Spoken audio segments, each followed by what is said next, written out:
Hi, and welcome to CryptoBiography. I'm your host, Brandon Starr. This is episode 269 of CryptoBiography, and it's part 6 of The Smallest Magician. And here we go. Emby did so, blocking the light for the one small window she had with her pillow, since there was some moonlight coming in. She knew in her heart that the strange glow she had seen in her eyes in the mirror was, in essence, the magic sight that Master Donegal was talking about.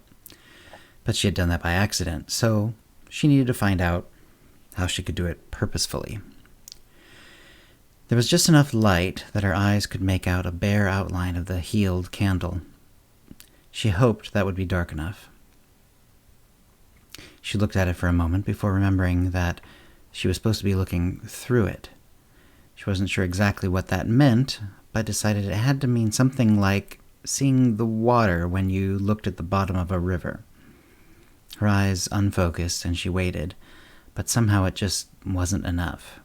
Just staring towards the candle apparently wasn't the trick to seeing the magic in it. She supposed that was for the best. If you saw magic every time you looked towards something without looking at it, she felt, the whole world would be constantly aglow. Or would that actually be better? These thoughts did not help her see the magic in the repaired candle. She thought about Master Donegal and when he repaired the candle. His eyes had gone out of focus, then gone back into focus. She felt sure that when they had gone out of focus briefly, he had been seeing the magic in the candle. When they went back into focus, he was casting his spell. So when he saw the magic, it took only a moment. He had clearly expected her to take a long time, at first, to see the magic, but as he was doing it with great expertise, he was able to do it very fast, so the process had to be simple. She thought back to the moment looking in the mirror. At the time she had seen the shine in her eyes, what had she been thinking about? Nothing too specific, just about her life, what the future held for her, what she really was. So she'd been thinking about herself while looking at herself. She looked at, or as best she could, through the candle. She thought about that candle, what it was made for, what it was made of, its impermanence. She kept thinking along these lines, letting her gaze slide through the candle, its outline increasingly fuzzy in the darkening room. And eventually it happened. She was thinking about what had happened to the candle, its breaking and its reforming, and the candle glowed a soft yellow. It especially glowed in the middle where the break had been healed. It surprised her enough that she blinked and was briefly surprised at her own success. Whether it was the blinking or the change of thought, or both, the light vanished. But she had some ideas of what had worked. She thought more about what the candle was and what had happened to it, and the glow came back, not quickly, but it came. And she then relaxed and let her mind drift. The glow disappeared, and she started the process again. This time, it came faster. The next time, a bit faster than that. By the time she felt so exhausted she felt she had to go to sleep, she was able to do the process in moments, not in a blink, as Master Donegal had done, but remarkably quickly. She even tried the process on other objects in the room, but wasn't able to get anything else to glow for her. She was very excited as she laid her head down on her pillow. Her mind was dashing all over the place, but she was so tired that these thoughts started to blur and shift, and before she knew it, she was asleep. The next morning, Emby was at Master Donegal's door early.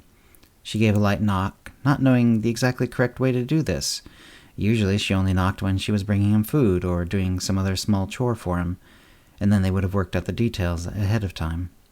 Still, Master Donegal, who seemed to be awake and in the main part of his office, called her in at once. She entered, clutching the candle. "I did it," she said, quietly so as not to disturb him, but with an unmistakable tone of excitement. "I saw the magic in the candle." She quickly went through the process and how she had progressed. Master Donegal listened and then nodded. "You have it exactly right," he said. "I think I can tell you now I was testing you last night by not revealing all I know about the ways to see magic. I wanted to see if you could figure it out for yourself, and what you would do with that knowledge if you did. This is as good as I could have hoped for.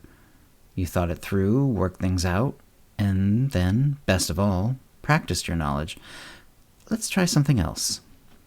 He opened a drawer and took out 2 quills. He held them up in front of Emby. One of these has had magic done upon it recently. The other is not. Tell me which.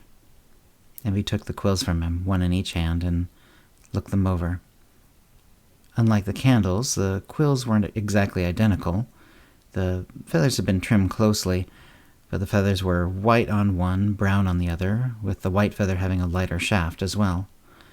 The brown one was a bit shorter, though Emby couldn't tell if that was due to the feather being naturally a bit shorter or having become shorter by clipping as the quill was used.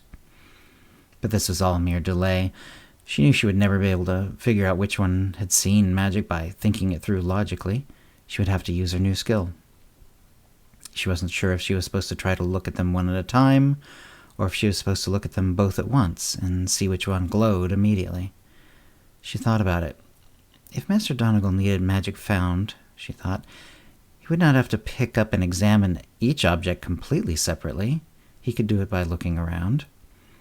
So perhaps she hadn't yet learned everything about her new skill. Perhaps there was another way. If magic was a form of energy and she was able to see magic, then she was able to see energy, or at least its after effects. What else was energy? Light and heat, Donegal had said. So if she could see magic after it had been applied to an object, perhaps that was like the embers of a fire. Not quite the same as the light and heat of the original flames, but hot, and if all else was dark enough, glowing. She changed the way she thought. She tried to remember what she felt like when she saw the candle glow earlier. It was a little like a muscle, she thought. If she exercised this ability, she could start doing it at will, without having to think about anything in particular at all. She had been wrong before. Donegal had not quickly made a mental jump. He'd simply been able to call the ability up at will.